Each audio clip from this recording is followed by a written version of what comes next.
सिंधु का कीजिए मेरे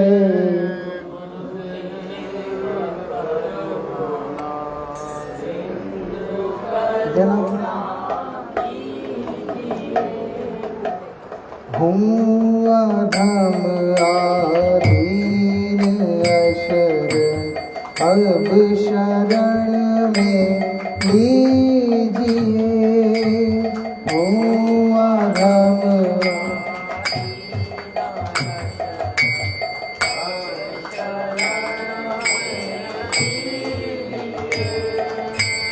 हे मेरे गुरुदेव करुणा सिंधु करुणा कीजिए हे मेरे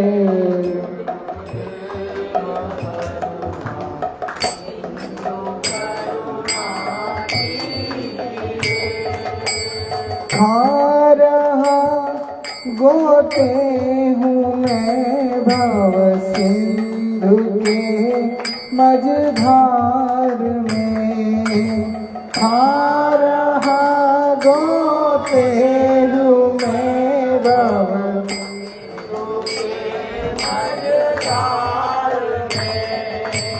आसरा है दूसरा कोई इस संसार में आसरा है दूसरा ना कोई इस संसार में हे मेरे गुरुदेव करुणा सिंधु करुणा कीजिए हे मेरे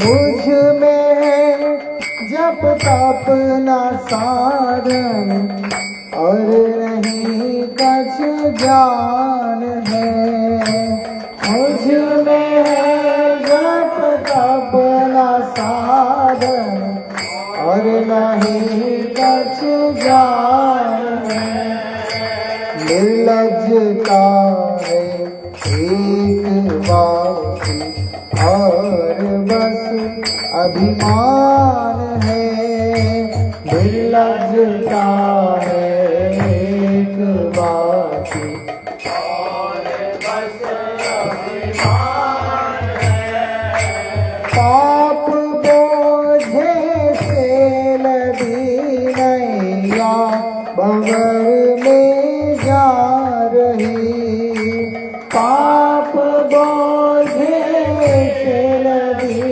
नैया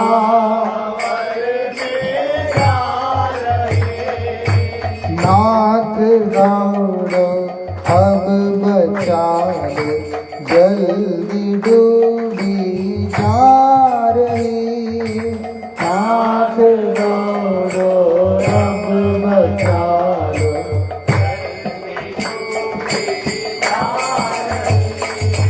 हे मेरे गुरुदेव करुणा सिंधु करुणा कीजिए हे मेरे गुरुदेव करुणा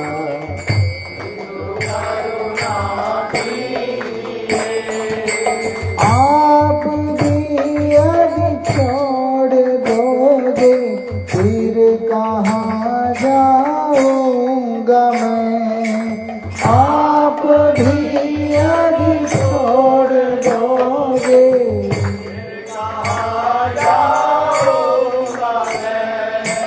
जन्म दुख से नाम कैसे पार कर पाऊंगा मैं जन्म दुख से नाम कैसे पार कर पाऊंगा मैं सब जगह मैंने भटक कर अब शरण ली आपकी सब जगह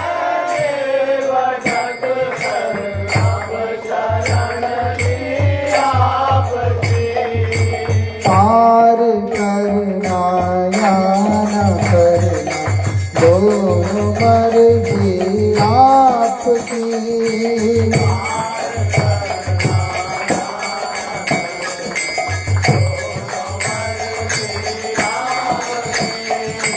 हे मेरे गुरुदेव करुणा बिंदु करुणा कीजिए। हे मेरे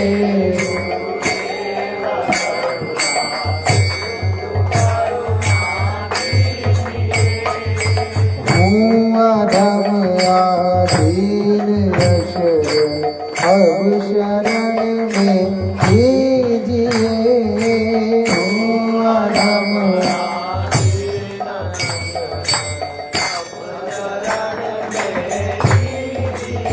गुरुदेव गुरुदेव गुरुदेव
कृष्ण चैतन्य प्रभु नित्यानंद।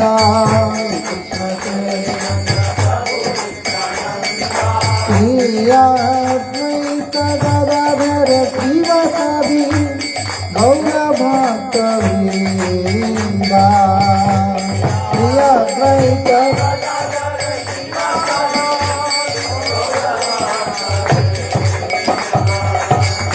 कृष्ण चैतन्य प्रभु नित्यानंद। श्री कृष्ण चैतन्य प्रभु नित्यानंद। श्री अद्वैत गदाधर श्रीवासादि गौर भक्तवृंदा। श्री अद्वैत गदाधर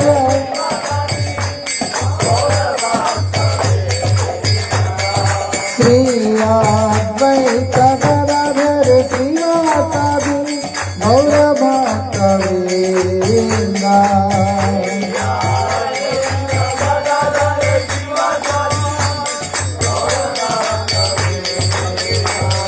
श्री कृष्ण चैतन्य प्रभु नित्यानंद। श्री कृष्ण चैतन्य प्रभु नित्यानंद। श्री अद्वैत गदाधर श्रीवासादि गौर भक्तवृंदा।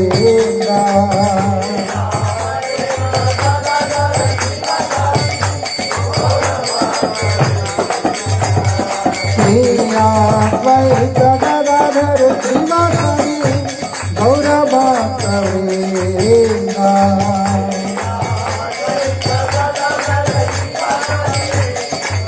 भक्तवृंदा।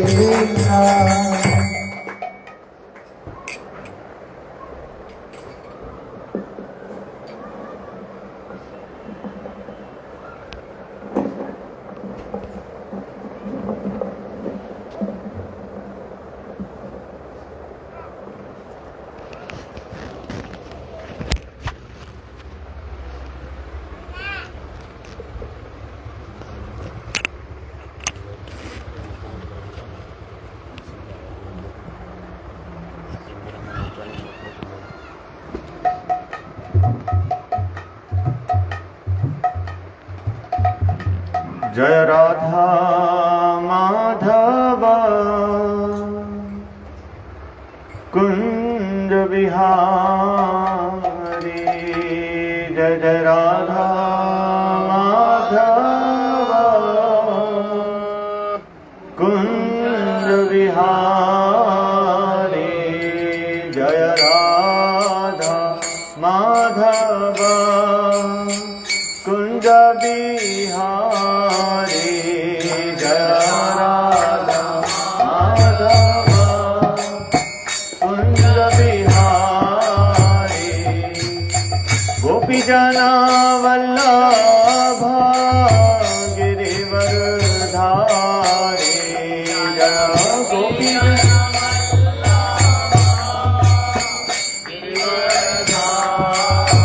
जय गोपी जना वल्लभा गिरिवरधारी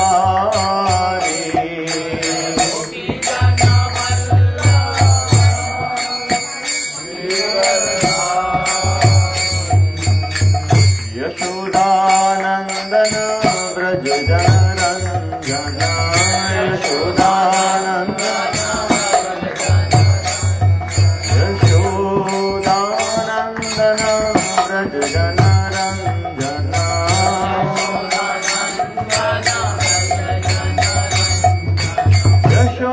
यशोदानंदन व्रज जनरंजन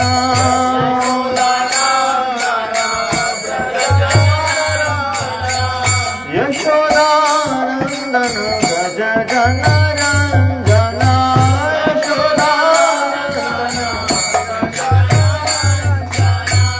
यमुना तीरा वनचारी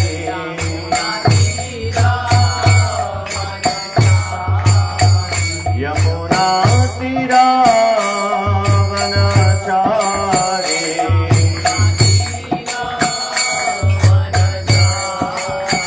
यमुना तीरा वनचारी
हरे कृष्णा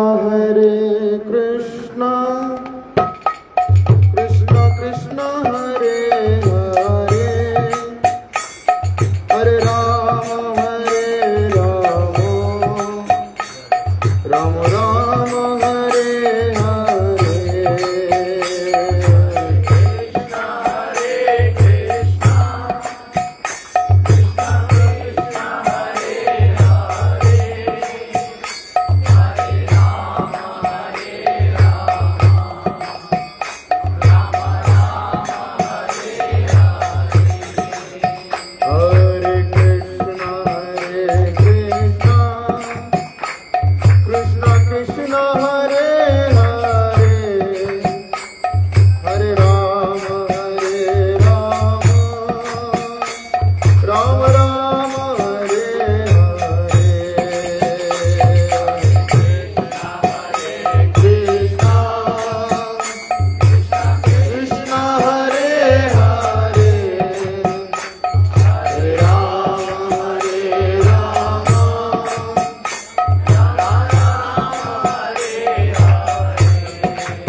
अज्ञानतिमिरान्धस्य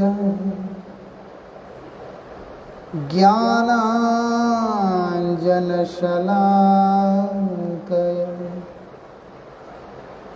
चक्षुरुन्मिलितं येन तस्मै श्री गुरवे नमः। नमः ॐ विष्णुपादाय श्रीगौरप्रियमूर्तये श्रीमते भक्तिवल्लभा तीर्थगोस्वामिने नमः। यतीन्द्रियनमस्तुभ्यं गौरकृष्णप्रियात्मने रूपानुगगतिज्ञाय गुरुदेवाय ते नमः। पतित पावन परम करुणामय परम आराध्यतम श्रील गुरुदेव नित्य लीला प्रविष्टो विष्णुपाद परमहंस परिव्राजकाचार्य अष्टोत्तर शतश्री श्रीमद् श्रील भक्ति वल्लभ तीर्थ गोस्वामी महाराज जी के अभय चरण असंख्य कोट साष्टांग दंडवत प्रणाम करते उनकी अहेतु की कृपा प्रार्थना करता।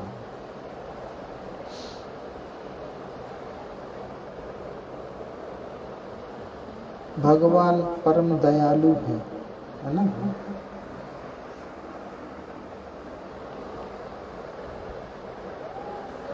क्यों है? भगवान दयालु किस लिए?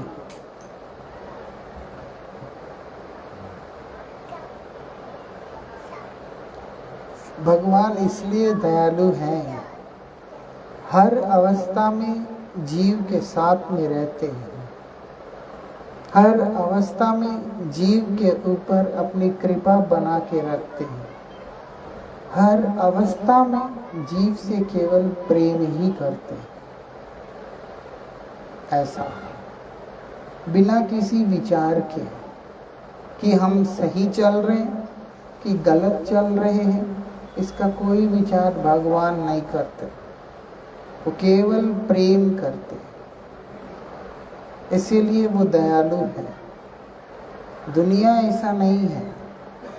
दुनिया सब कुछ विचार करके ही किसी को स्वीकार करता है। ऐसा नहीं है यहाँ पर कि हम जैसे हैं वैसे हमें अपना लो, उसके लिए कोई तैयार नहीं होता है। होता है मैं जैसा हूं वैसे ही रहूंगा, तुम मुझे अपना मान लो। क्यों मानेगा वो? लेकिन भगवान ऐसे नहीं है। हम कैसे भी हैं वो हमसे प्रेम ही करते रहेंगे, ये विशेषता है।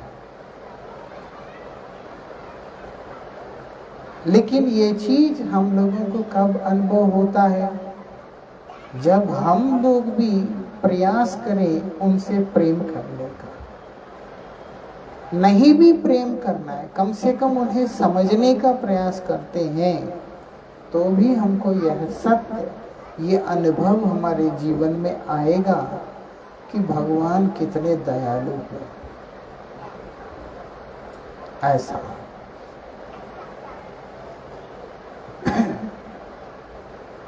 इसको अनुभव कौन करता है कि भगवान प्रेम की मूर्ति है? जो भगवान के शरण में गया है ना। अब कोई आदमी के बारे में हम सुन लें कि ये फलाना जो है ऐसा है, लेकिन हमें तभी समझ में आएगा जब हम उसके जीवन में चलते हैं, उसके साथ संबंध बनाने का कोशिश करते हैं, तब मालूम पड़ेगा ये कैसा है। पूरी दुनिया अपना विचार दे सकता है, लेकिन उसको उस व्यक्ति के बारे में ज्यादा पता होता है जिसने उसके साथ संबंध बनाया। ऐसा भगवान को लेकर के जो भी धारणाएं लोगों के मन में हो सकते, लेकिन जो व्यक्ति भगवान के पास जाता है, भगवान के साथ में जुड़ता है, उसको पता होता है कि भगवान केवल प्यार करना ही जानते हैं। इसलिए एक भक्त हुए थे, वो एक समय भगवान के बारे में अच्छे से स्टडी किया। कैसे स्टडी किया? साधन करके, भजन करके। उसके बाद भगवान के बारे में अपने विचार दे रहे हैं। देते हुए कहते हैं, मैं देखा कि भगवान बहुत कुछ कर सकते हैं, बहुत कुछ कर सकते हैं, लेकिन मैं ये भी देख रहा हूं सब कुछ करने का सामर्थ्य होते हुए भी एक काम करने में उनकी असमर्थता मुझे दिखाई दे रहा है ना। सब कुछ करने का उनमें ताकत तो है, लेकिन एक काम करने का मुझे वो नहीं दिखाई दे रहा है कि एक काम वो कर सकते हैं। ये मेरा स्टडी है, मैंने भगवान को जो जाना उससे मुझे ये मालूम पड़ता है। वो बोलते क्या है? वो बोलते कोशिश करके भी वो किसी का अमंगल नहीं कर सकते। ऐसा दुनिया का आदमी किसी का भला करने जाएगा तो भी नुकसान ही होता है, लेकिन भक्त कह रहा है, जिसने भगवान को समझा, वो ये कह रहा है कि अगर भगवान किसी का नुकसान भी करना चाहते हैं तब भी उसका नुकसान नहीं हो सकता। क्यों? क्योंकि भगवान का स्वभाव के अंदर प्रेम करने के अतिरिक्त और कुछ है ही नहीं। ऐसा भक्त चाहे उसी समय भगवान अपने दिल को खोलकर अपने प्रेम को दिखला देते हैं। बोलने से थोड़ा होगा, प्रमाण भी तो चाहिए, है ना।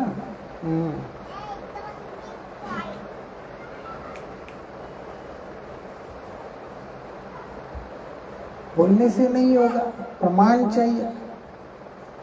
बोलते प्रमाण के लिए बोलते वृंदावन चलते हैं, क्योंकि वृंदावन भगवान का अपना निज धाम है, उनका अपना घर है ना। वृंदावन जो है, हाँ, वो तो भगवान का धाम है, तो इसीलिए उन्हीं के धाम में चलते हैं जहां वो रहते हैं। वहां वर्तमान समय में वृंदावन के अंदर जाने पर एक सुंदर सा मंदिर दिखलाई पड़ता है। उसको कहते हैं श्री राधा रमन लाल जी का मंदिर है। नाम सुना? रमन रहती है। नहीं, ये वृंदावन में है, राधा रमन जी बोल के, ठीक है। निधिवन के पास में है, हाँ निधिवन के पास में छोटा सा। हाँ अंदर बनाम क्या है? चलो जो भी निधिवन के पास गए तो बस उसके पास में ही है, छोटा सा स्वरूप है, अकेले कृष्ण का दिखाई देता है ना। अभी वो जो राधा रमन जी हैं वो कैसे बने हैं? वो बोलते हैं वो प्रेम से ही बने हैं। उस विग्रह का विशेषता है, आज उनका प्रकट तिथि माना जाता है। आज की तिथि को, ये वैशाख पूर्णिमा को, आज की तिथि को बहुत विशेष तिथि है। आज के दिन उनका प्रकट माना जाता है। एक भक्त हुए थे, छोटा सा, नाम था गोपाल भट्ट गोस्वामी, छोटे से थे। उनके मन में भगवान के प्रति भक्ति जागा, जागने से वो इतना प्रबल हो गया कि उनको वैराग्य लेकर भगवान की सेवा करने का इच्छा हुआ। तो उनके इष्ट देव ने उनको आदेश किया कि माता पिता भक्त हैं, इसलिए उनकी सेवा करना। जब उन्होंने शरीर छोड़ देंगे तब तुम वृंदावन आके भजन करना। इसलिए माता पिता का सेवा करते थे, क्योंकि वो भक्त हैं, और फिर भगवान का नाम किया करते थे। उनकी सेवा करते हुए, भक्त सेवा करते हुए भगवान का नाम करने से उनके हृदय के अंदर भगवान के प्रति प्रेम इतना ज्यादा बढ़ गया था। वो अब इंतजार कर रहे थे कब मुझे मौका मिलेगा, कब मैं वृंदावन जाऊं। समय आया, उनके माता पिता दोनों ही इस संसार को छोड़ के चले गए।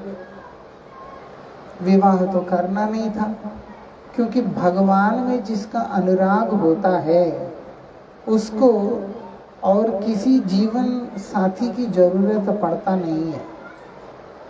दुनिया के लोगों के अंदर होता है, वो लोग भगवान को मानते नहीं, भगवान का भजन करते नहीं, भगवान पे डिपेंड नहीं होते, निर्भर नहीं होते। इसलिए उनको ऐसा लगता है कि जीवन साथी बोल के कोई हो, लड़की के लिए लड़का, लड़के के लिए लड़की, जो भी रहते हैं, उनको ऐसा लगता है तब जाकर के हमारा जो जीवन है वो कंप्लीट है, ऐसा वो लोग मानते हैं। अभी भक्त को तो ऐसा होता नहीं है, क्योंकि उसका संगी जो है केवल गोविंद होते हैं, और भगवान जिसके संगी होते हैं उसको और कुछ चाहिए नहीं होता है। इसीलिए इन्होंने सब छोड़कर वृंदावन आके भजन करने लगे। इनके पास 12 शालिग्राम शिला हुआ करते थे, जिनका ये सेवा किया करते थे। शालिग्राम जानते हैं तो? हाँ, भगवान का रूप है, जो कि गंडकी नदी का जो उद्गम स्थान है उसको दामोदर कुंड कहते हैं। वहां से उधर मिलते, नेपाल में मिलते हैं, वहां से मिलते हैं वो, ठीक है, और कहीं नहीं मिलते। अब वो जो 12 शालिग्राम शिला का ये रोज सेवा करते हैं। उनके मन में एक दिन आया, क्यों आया? क्योंकि एक व्यापारी वहां पे आके वृंदावन के सभी मंदिरों के अंदर वस्त्र, अलंकार, आभूषण, सारी सेवा देके जा रहा था।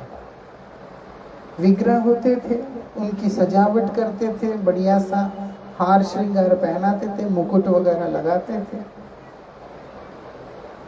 तो जब इनके पास भी आए कि आप भी सेवा करते हैं भगवान के, कुछ अलंकार, आभूषण कुछ भी चाहिए हो, मैं आपको व्यवस्था करना चाहता हूँ। इन्होंने तो कह दिया कि मेरे पास तो विग्रह नहीं है, इस कारण से मुझे कुछ आवश्यकता नहीं है। ठीक है। उस दिन उनके मन में आया काश मेरे पास भी विग्रह होता, मैं उनको सजाता, अलंकार करता, भोग लगाता, अच्छा सा कुछ आभूषण वगैरह पहनाता। लेकिन ठीक है, प्यार ऐसा होता है, भक्ति ऐसा होता है, भगवान सब कुछ स्वयं करते हैं, हमें नहीं करना पड़ता है, वो खुद ही आते, सब कुछ वो खुद ही करते हैं। इनके मन में ये भाव आया और उसके बाद ये सो गए। अगले दिन सुबह जब मंदिर में जाकर पट खोलते हैं, आश्चर्यचकित होकर के देखते हैं क्या हुआ। 12 शालिग्राम में से एक शालिग्राम शिला फट के 2 टुकड़ा होता है, उसके बीच में से राधा रमन जी का विग्रह पैदा होता है। आप कल्पना कर सकते हैं, शालिग्राम शिला टुकड़ा होकर उसके बीच में से राधा रमन जी का विग्रह निकलता है। वो स्वयंभू है, किसी ने प्रतिष्ठा नहीं किया। वृंदावन के अंदर 2 विग्रह ऐसे हैं जो कि किसी के द्वारा प्रतिष्ठित नहीं है। एक राधा रमन जी का विग्रह और एक विग्रह का नाम है राधा श्याम सुंदर। वो छोटे से विग्रह राधा रमन जी जितना, वो किसी ने प्रतिष्ठा नहीं किया। राधा रानी ने अपने दिल से उस विग्रह को निकाल कर अपने एक भक्त जिसका नाम था श्यामानंद, उनके हाथ में दिया। वो भी है वृंदावन में, लोगों को नहीं पता। लोगों को नहीं पता, वो जाते नहीं है। लोग जो है रंग ढंग देख के जाते हैं, लोग तो वहां जाते ही नहीं है।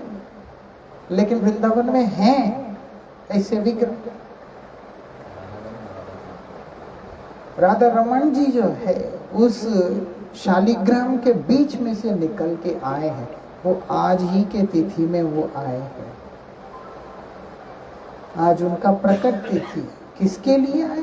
गोपाल भट्ट गोस्वामी के लिए आए। उनका नाम है गोपाल भट्ट गोस्वामी। वो उधर ही रह के, उनका कोई कुटीर भी नहीं था, पेड़ के नीचे रह के वही वृंदावन में रह के भजन किया करते थे। उसी पेड़ के नीचे वो राधा रमन जी प्रकट हो गए वहां पर। ऐसा क्योंकि भक्त का इच्छा एक नहीं असंख्य उदाहरण है। भक्त इच्छा करेगा तो भगवान कार्य करने लग जाते हैं। कल नरसिंह चतुर्दशी का व्रत पालन किया था, भक्त लोगों ने व्रत किया नरसिंह चतुर्दशी का। उसमें भी यह बात देखने को आता है भागवत जी में। प्रहलाद महाराज का नाम सुना तो प्रहलाद महाराज ने केवल इतना ही कहा कि आप तो इधर हैं, सिर्फ है बोलने के बात को सच करने के लिए भगवान खंबे को तोड़ के उसके बीच में से निकल के आए हैं। किस लिए आए? इतना क्या मजबूरी है आपको? वो मजबूरी नहीं है, प्रेम है। वो मजबूरी नहीं है, भगवान को कोई भी मजबूर नहीं कर सकता। वो तो भक्त के प्रति भगवान का प्रेम है कि भगवान निकल के आते हैं। ऐसा आके क्या करते हैं? गीता जी में भगवान खुद बोलते हैं, योगक्षेम वहाम्य।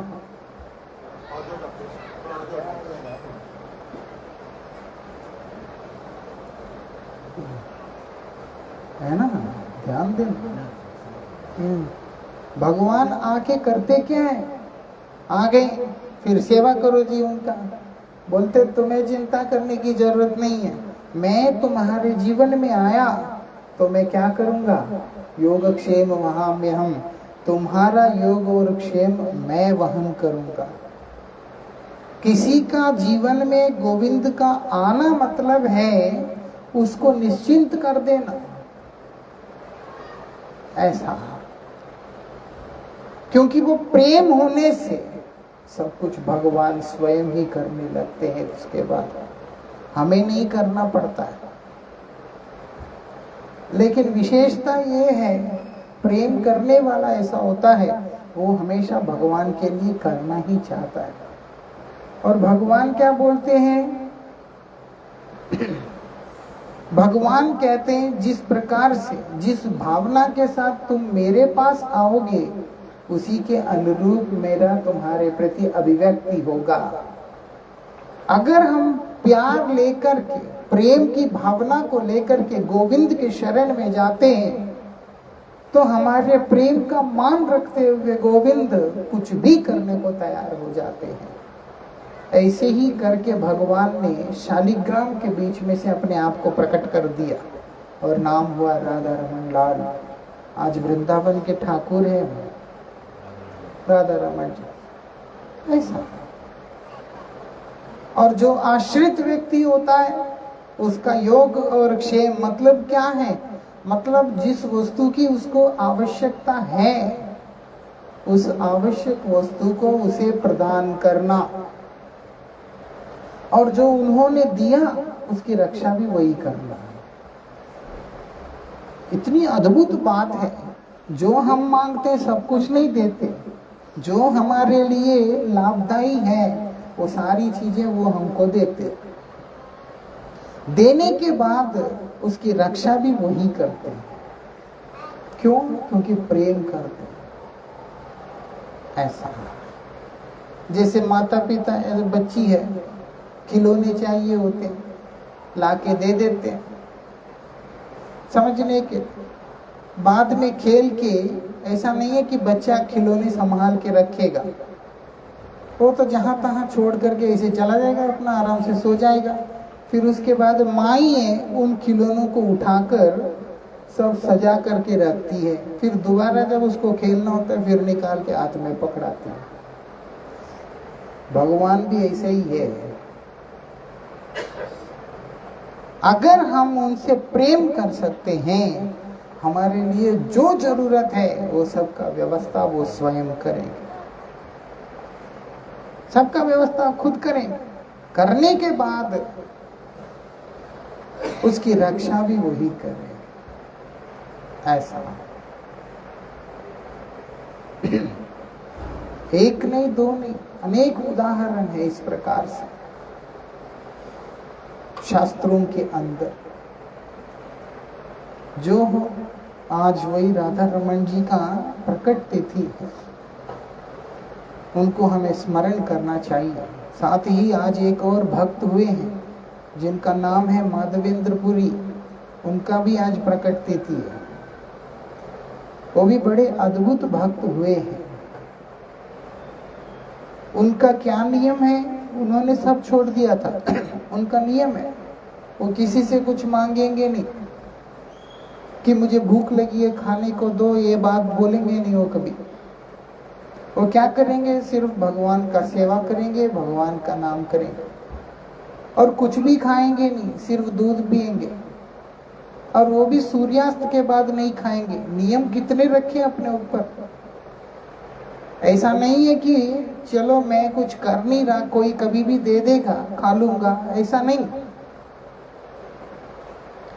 सूर्यास्त के बाद कुछ नहीं खाना, किसी से मांगना नहीं, और दूध के अलावा कुछ भी खाना नहीं, और एक जगह रहना नहीं। एक आदमी एक जगह रह रहा है, उसको देख के सभी को पता होता है कि इसका आदत क्या है, इसको क्या पसंद है क्या नहीं है। उन्होंने तो एक जगह रहना ही नहीं है। अब किसी को पता कैसे चलेगा कि उनको क्या चाहिए? उन्होंने एक ही काम करना है, वो क्या है? भगवान से प्रेम।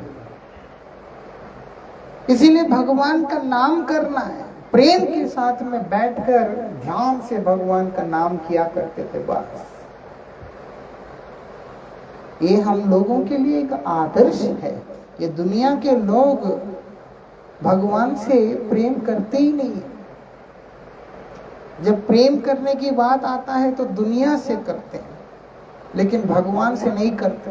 और दुनिया एक दिन हमको श्मशान में ले जा करके राख करके छोड़ देगा बस।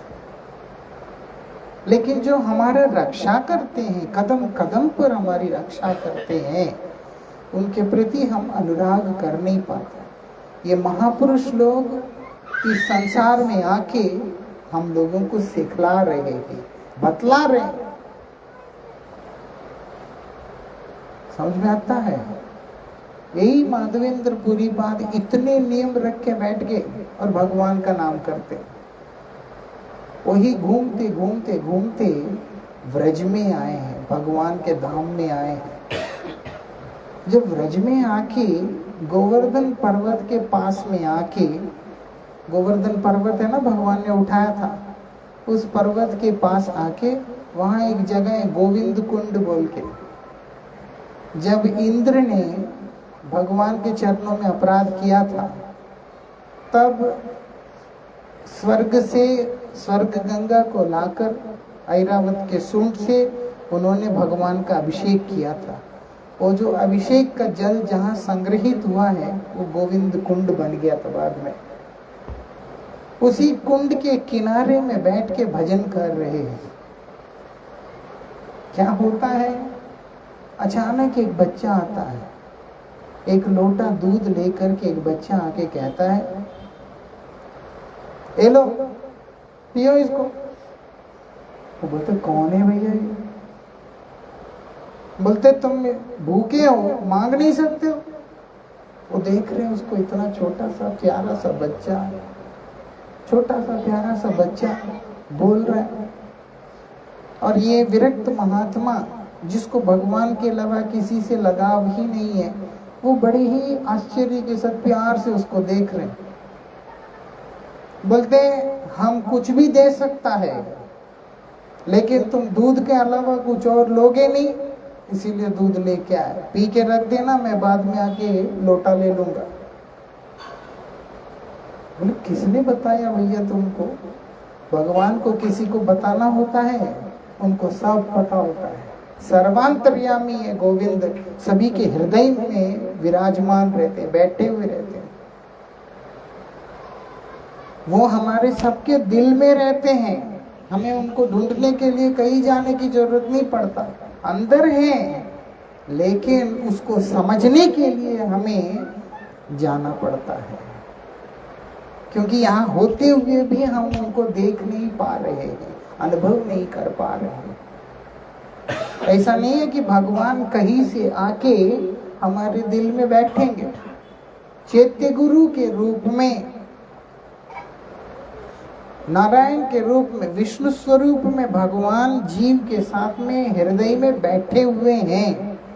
वो हमारी हर क्रिया को देख रहे होते हैं, लेकिन हम उनसे प्यार नहीं करते, इसलिए वो चुपचाप रहते हैं। जब हम उनसे प्रेम करने लगेंगे, वो भी अंदर से निकलकर अपने प्रेम को व्यक्त करेंगे। ऐसा भगवान ने तो गीता में बोला, सर्वस्य चाहम हृदि सन्निविष्टो। ऐसा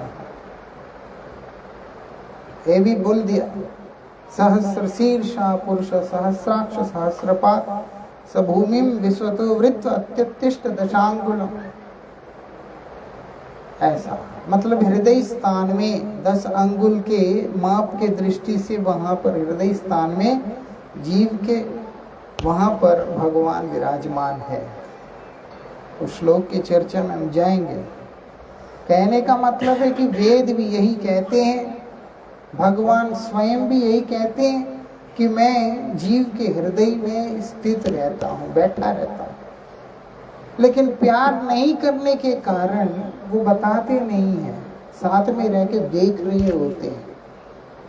लेकिन जो प्रणयी भक्त होता है, जो प्रभु से प्रेम करता है, उसका जिम्मेवारी भगवान का हो जाता है। कैसे रहेंगे उसके बिना? इसीलिए ये भक्त जो किसी से मांगता नहीं, कुछ खाता नहीं, वो भूखा रह जाएगा। इसीलिए भगवान ने खुद लोटा भर के दूध उनके लिए लेके पहुंच गया। कौन खाने को दिया? भगवान ने। और ये अभी वो दूध को पी रहे हैं। जब दूध पीते हैं वो सिर्फ दूध ही पीते हैं, आज वो देखते ये दूध तो ऐसा तो है ही नहीं जैसे मैं रोज पीता हूँ। गोमाता का ही दूध है, लेकिन ये दूध उस तरह का नहीं है जैसे मैं पीता हूँ। क्यों होगा? जो दूध भगवान के हाथ से छू करके आया वो इस संसार का दूध हो ही नहीं सकता। ऐसे अप्राकृत दूध जो है, वो दिव्य जो दूध, उसको पान करने के बाद उनका मन चंचल हो गया। अब वो दुखी हो रहे हैं। क्यों दुखी हो रहे?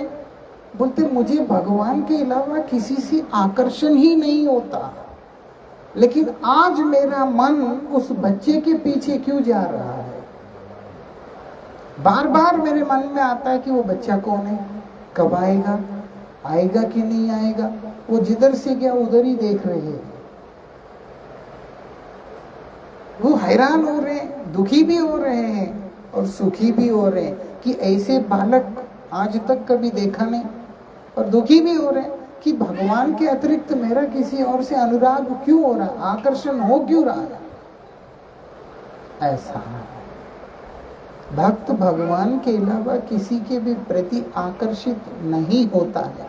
अगर उसका आकर्षण हो रहा है तो वो बहुत दुखी भी होता है कि क्यों हो रहा है। सूरदास जी महाराज किस लिए महान है? उनके सेवाओं से, उनके भजन से प्रसन्न होकर भगवान उनके सामने आके उनको दर्शन देते हैं। दर्शन करने के बाद बोलते वर मांगो, क्योंकि तुमने मुझको देखा। मुझे देखा हुआ व्यक्ति ऐसे वेस्ट जाता नहीं, इसलिए कुछ तो मांग लो, क्या चाहिए? बोलते देंगे आप जो मैं मांगूंगा? बोलते जरूर दूंगा, मेरा नाम वरदा है, जो मांगेगा वो मिलेगा, मांग लो। बोलते मेरे आंख वापस ले लीजिए, मुझे नहीं चाहिए आंख। बोलते ये क्या वर है? बोलते यही चाहिए मुझे। क्यों? बोलते जिन आंखों से आपको देखा नाथ, उसके बाद कुछ और देखना। बोलते चाहिए ही नहीं, इसीलिए आप इसको वापस ले ही लो बस। जन्म से अंधे थे, भगवान ने कृपा करके दिया, वो भी स्वीकार नहीं हुआ, उन्होंने लिया ही नहीं। क्यों? बोलते आपको देख लिया मैं, और क्या देखना है बस। हृदय में तो भगवान है ही है, अब आंखों ने भी अपने आप को धन्य कर लिया। बोलते और कुछ चाहिए ही नहीं। ऐसा प्रेम ऐसा होता है। और ऐसे परम विरक्त जो भक्त हैं, श्री माधवेंद्र पुरी पाद, कोई साधारण व्यक्ति नहीं है। उनको भी मन चंचल हो रहा है, वो दुखी हो रहे हैं। जैसे जैसे बुजुर्ग तो थे ही, काफी रात होने के बाद जब झपकी लगा उनको, उसी में उनको सपना आ रहा है। क्या बोलते हैं? माधवेंद्र तुम चिंता नहीं करना, मैं कौन हूँ? मैं ही गोपाल हूँ। कौन सा गोपाल? गोवर्धन धारी। आज वो नाथ द्वारा में है, श्रीनाथ जी के नाम से जो नाथ द्वारा में जो विग्रह है वो वही है। नहीं, नाथ द्वारा कहाँ पड़ता है? राजस्थान में पड़ता है। ठीक है ना। उसकी ज्योग्राफी अभी रहने दो, विषय पे आते हैं। वो ये कि नाथ द्वारा जो है, जो वहाँ पर श्रीनाथ जी हैं, जिनकी सेवा चलता है,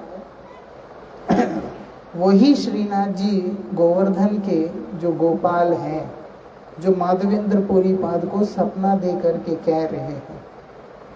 बोलते मैं वज्रनाभ के द्वारा प्रतिष्ठित हूँ, लेकिन बाद में मेरे सेवक मलेच्छों के भय से, यवनों के भय से, यवन मतलब है जो कि सनातन धर्म के जो विरोधी लोग हैं, जो लोग हम जो करते हैं उसके वो सब विपरीत करते हैं, वो लोगों का यही काम है। क्योंकि हम भगवान को मानते हैं, सेवा करते हैं, वो उनको नहीं मानते हैं, सेवा नहीं करते हैं। तो वो लोगों के डर से इन्होंने क्या किया, वही झाड़ियों में उनको विग्रह को छिपाकर वहां से भाग गए। आज वही विग्रह काफी समय के बाद माधवेंद्र पुरी पाद को देख करके बोलते, मैं इंतजार कर रहा था कि तुम कब आएगा। भगवान भक्त से कह रहे हैं, कितना प्रेम होगा तब जाकर के ये बात वो कह रहे हैं। कितना प्रेम होगा तो ये बात कहेंगे। क्या बोलते हैं? बोलते मैं इंतजार कर रहा हूं कि कब आओगे तुम और क्या करोगे, और मेरा सेवा करोगे। इसीलिए मुझे यहां से बाहर निकाल कर हे माधवेंद्र मेरा सेवा करना। बुजुर्ग आदमी और उनको ये बात भगवान बोल रहे हैं। आप कल्पना कर सकते हैं क्या सेवा करेगा एक बुढ़ा आदमी अगर देखा जाए तो। और वो भी कुछ भी नहीं उनके पास, कुछ भी नहीं है, रहने का जगह तक नहीं। घूमते रहते इधर उधर घूमते रहते। पहनने के लिए कपड़े भी नहीं, जो है उतना है बस। ऐसा एक सन्यास दंड है, सन्यासी है। और उसके बाद वही 2-1 वस्त्र है और कुछ भी नहीं उनके पास। रहने का ठिकाना नहीं, खाने का व्यवस्था नहीं, कुछ भी नहीं। लेकिन भगवान उसी को कह रहे हैं कि तुम मेरे लिए सेवा करोगे। ऐसा कहां से करेगा? अब माधवेंद्र पुरी अगले दिन सुबह उठ के गांव में जाके कहते हैं कि भगवान यहाँ पर है, आप लोग कुल्हाड़ी फावड़े सब लेके आओ। वो लोग लेके आते हैं, जगह पूरा साफ करते हैं, देखते हैं तो नीचे इतना सुंदर विग्रह श्रीनाथ जी का वहां पर है। बोलते बाहर निकालो, आता ही नहीं बाहर, बाहर ही नहीं आ रहा विग्रह, उठा ही नहीं पा रहा। पहलवान लोग वहां पर उतरे, हिलाते हैं लेकिन हिला ही नहीं पाते। एक समझदार वृद्ध व्यक्ति उस समय कहता है कि देखो ये हमारे लिए बाहर नहीं आए हैं, वो जो बाबा जी हैं उनके लिए आए हैं, माधवेंद्र पुरी के लिए आए हैं। इसीलिए उनको लेके आओ, वो उठा के लेके आएंगे ऊपर। सब देख रहे हैं वो कैसे लेके आएंगे, बुढ़ा आदमी है। बोलते ले आओ उनको। माधवेंद्र पुरी पाद को उस खड्डे में उतारा और बोलते कि आपको ही लेके जाना पड़ेगा। माधवेंद्र पुरी उस विग्रह को हाथ लगा के बोलते कि नाथ ऊपर तो चलो, रुई जैसा हो गया। विग्रह का जो वजन है रुई की तरह हो गया। और माधवेंद्र पुरी पाद के हाथ लगाते, अरे पत्थर जो है वो रुई कैसे हो सकता है, रुई जैसा कैसे हो सकता है? पहली बात तो पत्थर बात कैसे करेगा? पत्थर ने बात भी किया है ना। समझ रहे हैं इस बात को? वो पाषाण स्वरूप में, लेकिन बात भी किया। फिर उसके बाद वजन भी कम कर लिया, रुई जैसा बन गए। हाथ से उठा करके उनको ऊपर लेके आए। इतना हल्का हो गया था कि वो विग्रह खड़ा भी नहीं हो रहा था। 3 तरफ से पत्थर लगाकर सपोर्ट देके उसके ऊपर विग्रह को रखना पड़ा था। एक कहानी नहीं है ये, हाँ, कहानी ना समझना है। इसको कहानी समझने से और भगवान के प्रति समर्पण का भाव नहीं रखने से या भगवान को सेकेंडरी प्लेस देने से हमने अपने साथ में अन्याय करना होता है। भगवान का कुछ जाता नहीं है, ये बात है। दुनिया एक ही काम करना जानता है। दुनिया अगर सब ठीक है तो स्वीकार करना, अगर ठीक नहीं है तो तिरस्कार करना, इसके अलावा दुनिया को कुछ नहीं आता। लेकिन सही है गलत है जैसा भी है, हर अवस्था में अपनाने का जो गुण है, जो महानता है, केवल गोविंद में होता है और किसी में नहीं होता। ऐसा इसलिए इसको कहानी नहीं समझनी, फैक्ट। 3 पत्थरों को वहां पर सपोर्ट देके उनको वहां खड़ा किया और सेवा अपने आप आ रहा है, अपने आप आ। माधवेंद्रपुरी अपने आदत नहीं छोड़ा, वो दूध के अलावा कुछ भी नहीं पिया, ना ही किसी के पास जाके बोला कि मेरे लिए सामान लाओ। अपने आप लोग आके भगवान की सेवा के लिए वस्तुएं दे के जा रहे हैं। 2 साल तक अन्नकूट महोत्सव किया उन्होंने वहां पर, मतलब भंडारे, ऐसे ऐसे भंडारे किए हैं। अन्नकूट कहते हैं, कूट मतलब है कि वो भी एक पहाड़ है, जैसे गोवर्धन एक पहाड़ है, उसके सामने चावल का भी बड़ा सा पहाड़ बनाकर 2 साल तक भोग लगाया हर दिन। आप कल्पना कर सकते हैं एक भिखारी व्यक्ति जिसके पास कुछ भी नहीं है, इतनी सेवा करे। क्योंकि योगक्षेम वहां में हूं, मैं तेरे पास आ रहा हूं, तुम चिंता क्यों करते हो, सब कुछ मैं खुद करूंगा। बस तुम आ क्यों रहे हो फिर, जब अपने आप कर सकते हो तो ऐसे ही कर लो। बोलते नहीं, क्योंकि मैं तुमसे सबसे ज्यादा प्यार करता हूं। बस इतना ज्यादा प्यार करता हूं कि मैं तुम्हारे साथ रहूंगा, लेकिन सब कुछ मैं खुद ही करूंगा। 2 साल तक रोज भंडारा हुआ। ऐसा भंडारा हुआ बोलकर, उत्सव हुआ बोलकर, भगवान आए हैं बोलकर माधवेंद्रपुरी ने अपने नियम नहीं तोड़ा।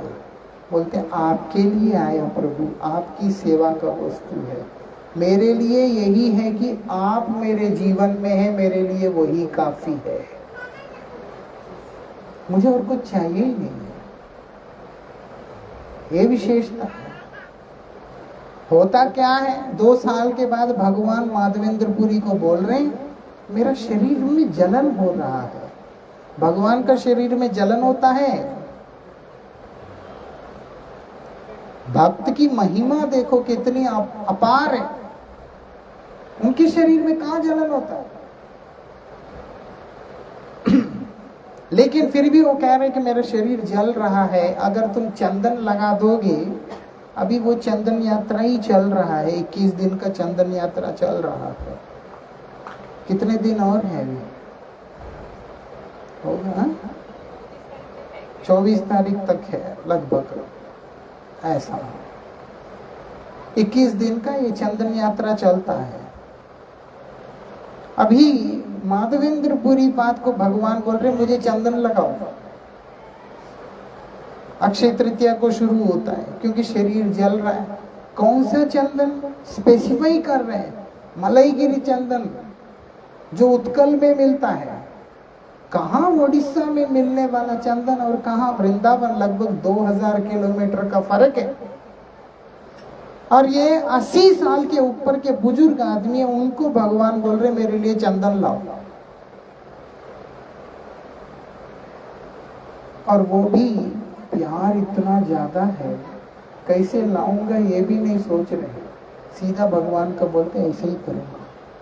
और सेवक को भगवान का सेवा देकर वहां से चले गए वो।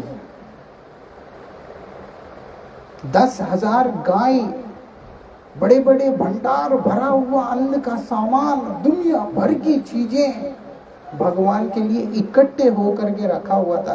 इतना संपत्ति उस समय जो आज हम कल्पना भी नहीं कर सकते। सब ऐसे छोड़ करके ऐसे चले गए अकेले। क्यों? क्योंकि प्रेम भगवान से है, भगवान के किसी चीज से नहीं है। ये भी विशेषता है। भक्त भगवान से प्यार करता है, भगवान के किसी वस्तु से नहीं। वो वस्तु जो हमें भोग में डाल सकता है, भगवान के सेवा के उपकरणों के प्रति उसका आसक्ति रहता है,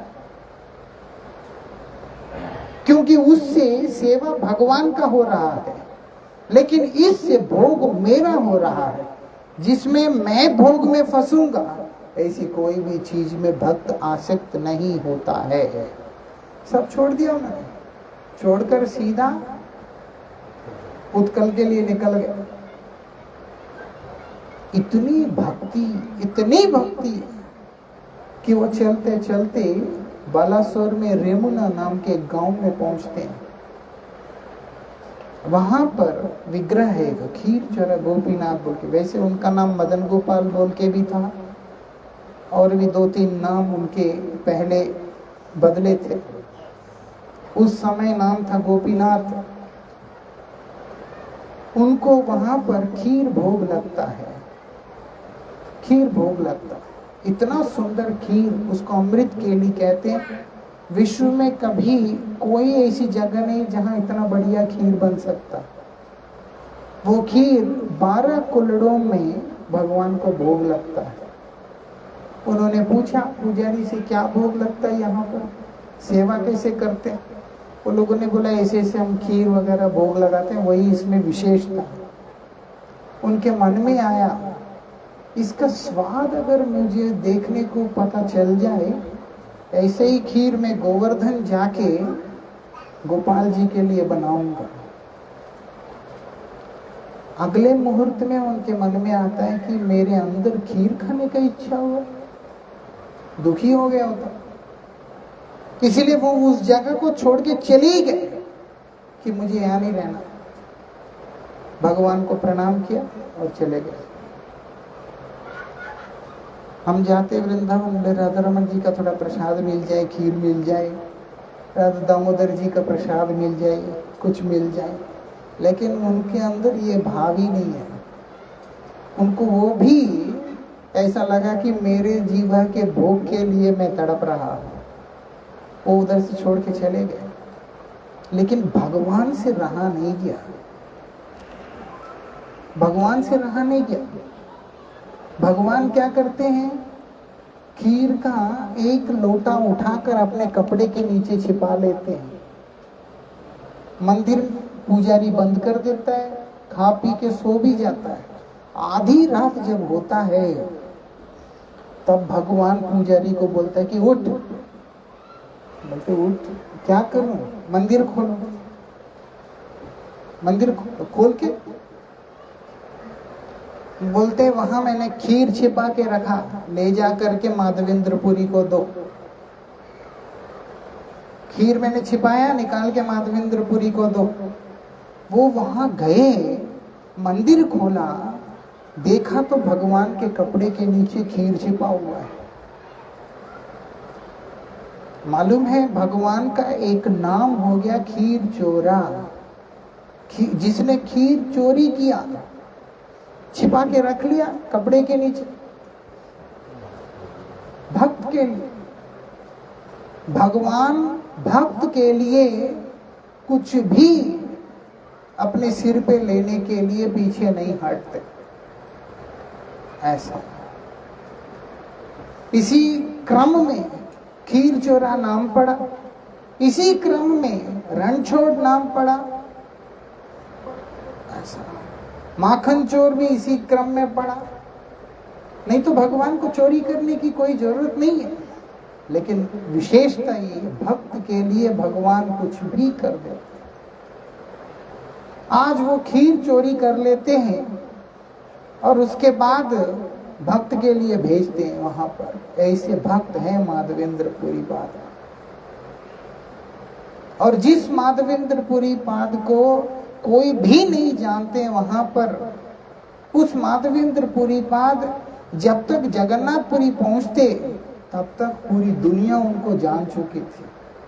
उनके स्वागत हुआ था वहां पर, जबकि उनको ये सब चीजें पसंद नहीं है, लेकिन फिर भी भगवान की सेवा के लिए उन्होंने उसको स्वीकार किया था।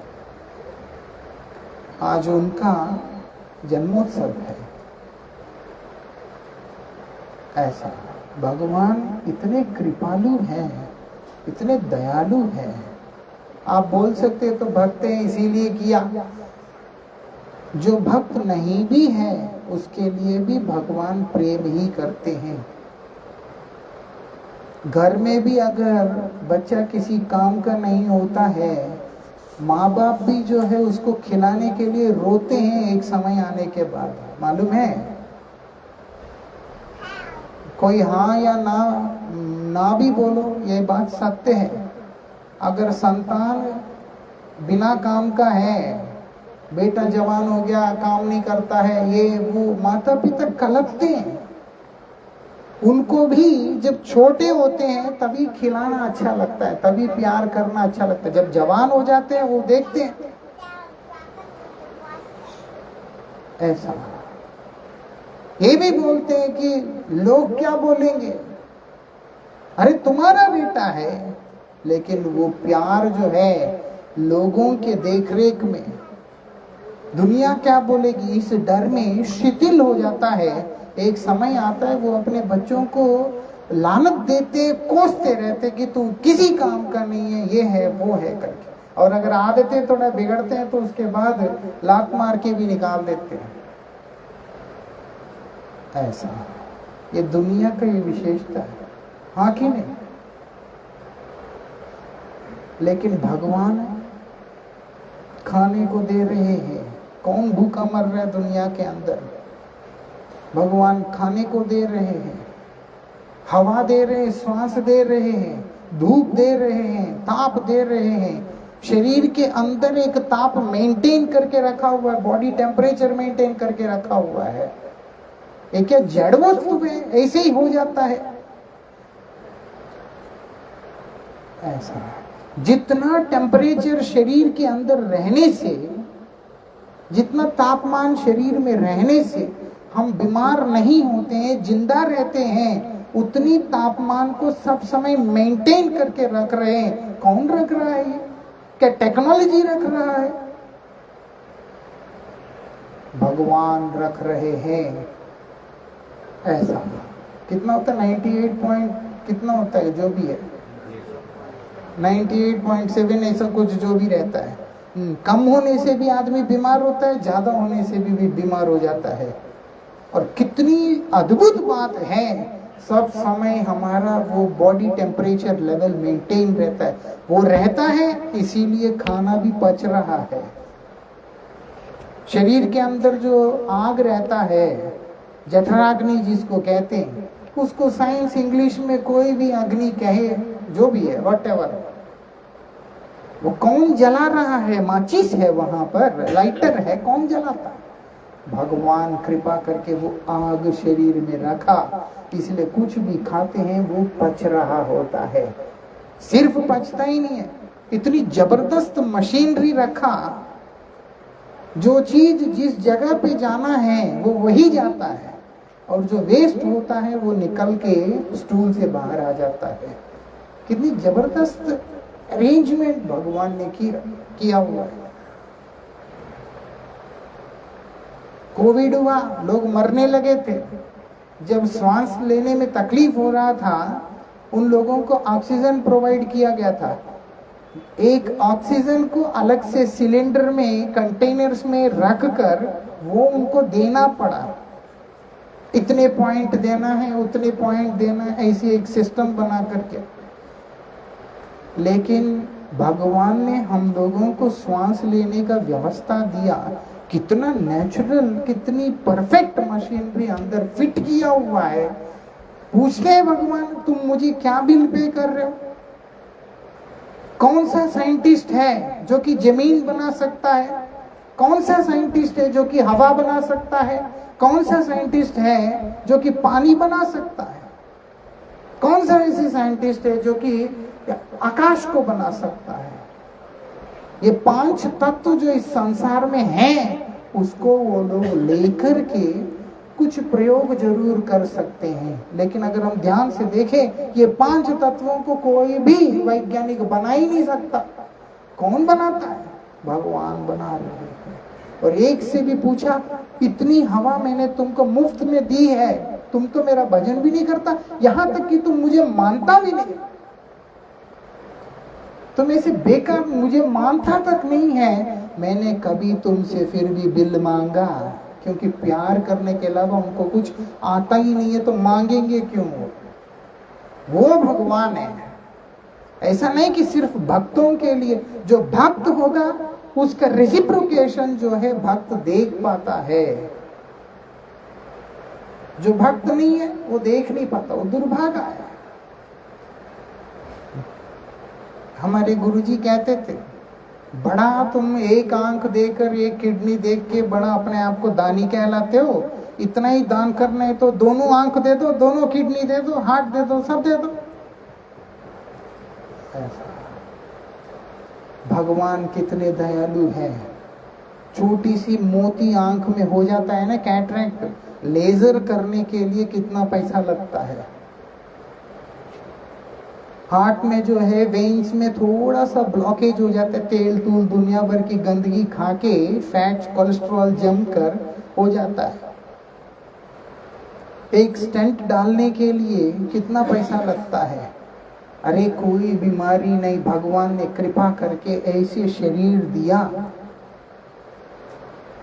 हम कल्पना भी नहीं कर सकते कितना उन्होंने हमारे ऊपर उपकार किया। हमको एक एक्सीडेंट हुआ, बैठे बैठे ही 8-8 लाख ऐसे हमारा खर्चा हो गया। क्या करें, बैठे बैठे थोड़ी सी शरीर का हालत बिगड़ा, ठीक करने के लिए इतना खर्चा हो गया। कोविड के अंदर तो कईयों के, किसी के 15 लाख 20 लाख सब खर्चा हुआ, जिंदगी भी चला गया। इतने लोग, हम पूरी दुनिया बची हुई पड़ी है, कितने लोग भगवान को मानते हैं, लेकिन भगवान कभी भी कहा कि तुम मेरा भजन नहीं करता है, मुझे नहीं मानता है, मैं तुम्हें हवा नहीं दूंगा।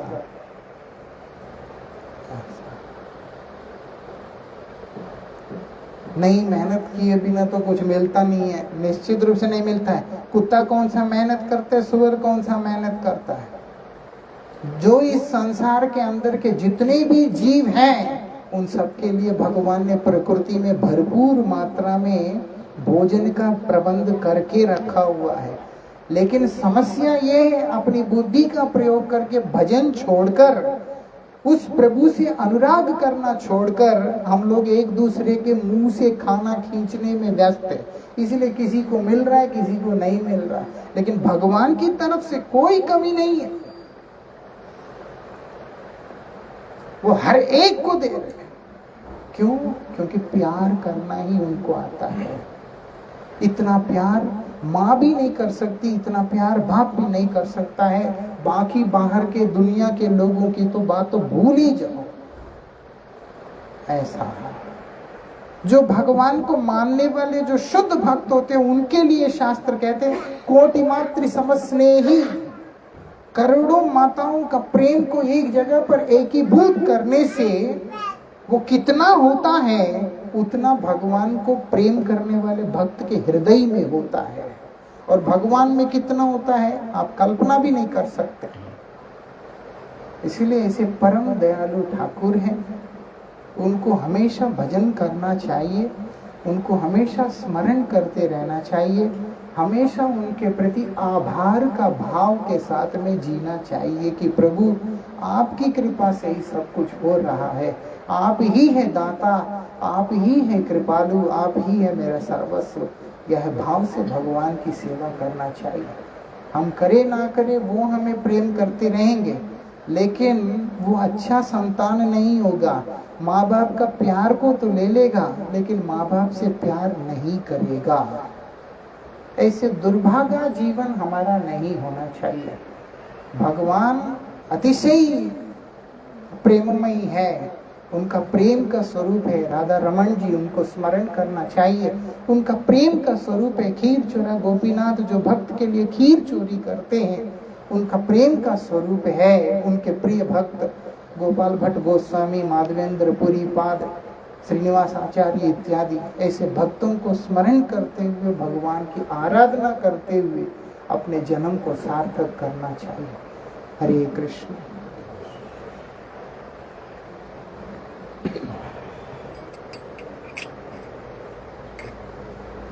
Hare Krishna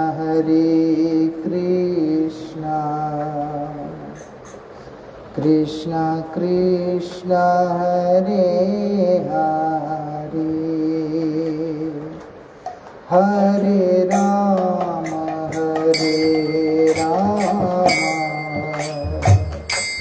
Rama Rama Hare Hare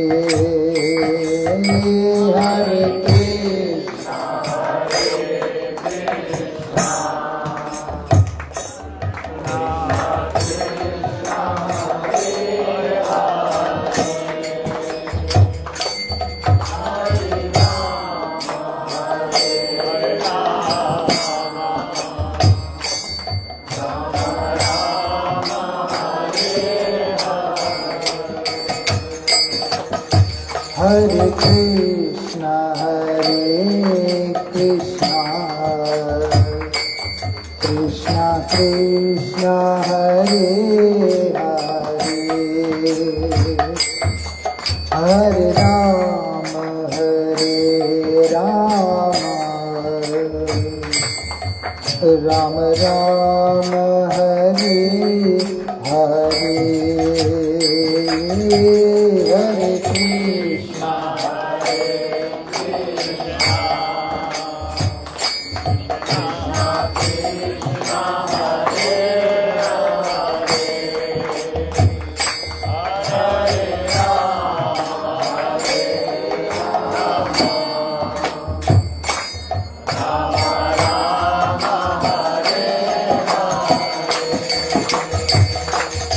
Hare Krishna Hare Krishna Krishna Krishna Hare Hare Hare Rama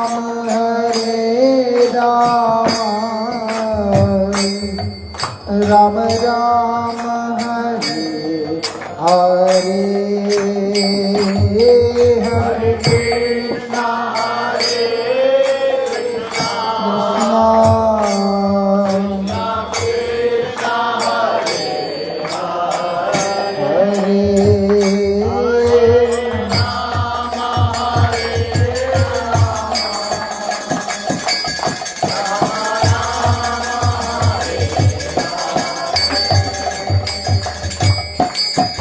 Krishna Hare Krishna Krishna Krishna Hare Hare Hare Rama Rama Rama Hare Hare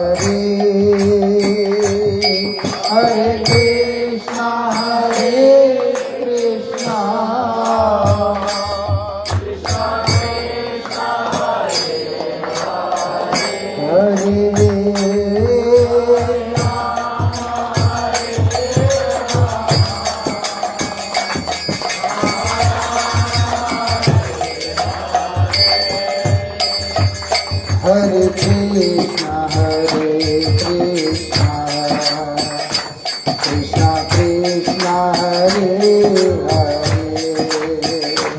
Hare Hare Rama Rama Hare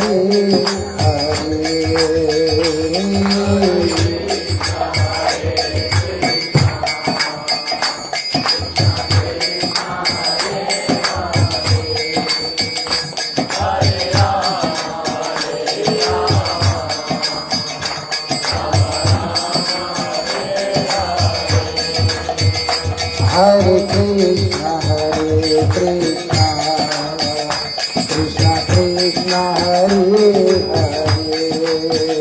Hare Hare Rama Rama Rama Hare Hare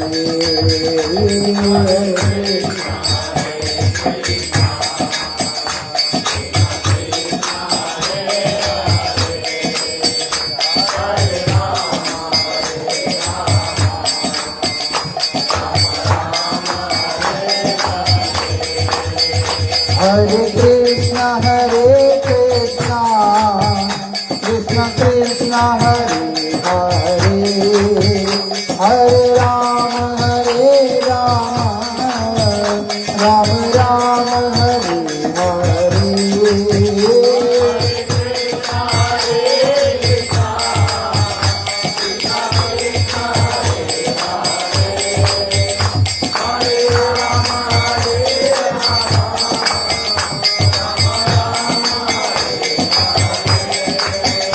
हरे कृष्णा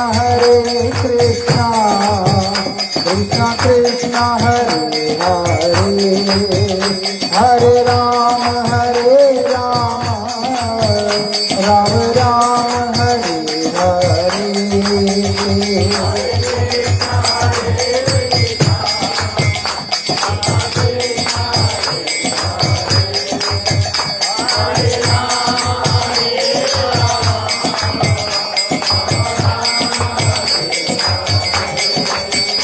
हरे कृष्ण कृष्ण कृष्ण हरे हरे, हरे राम राम राम हरे हरे।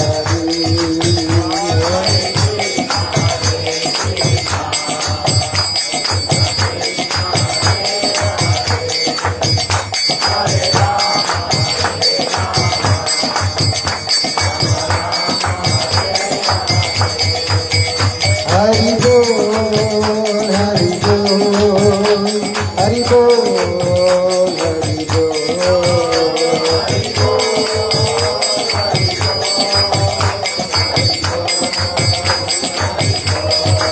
गौरा हरि बोल हरि बोल हरि बोल हरि बोल।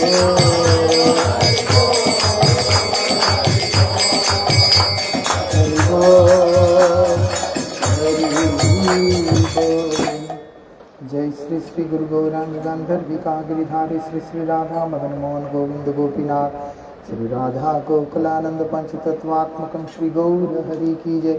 जय श्री श्री राधा रमन लाल जी महाराज की जय। जय पतित पावन परम करुणा में परमाराध्यतम श्री गुरुदेवम विष्णुपाद श्री श्रीमद भक्ति वल्लभ तीर्थ गोस्वामी महाराज की जय। जय नित्य लीला प्रविष्टोम विष्णुपाशल भक्ति दैत माधव गोस्वामी परम गुरुदेव महाराज की जय। जगत गुरु श्री प्रभुपाद भक्ति सिद्धांत सरस्वती गोस्वामी ठाकुर जी महाराज की जय।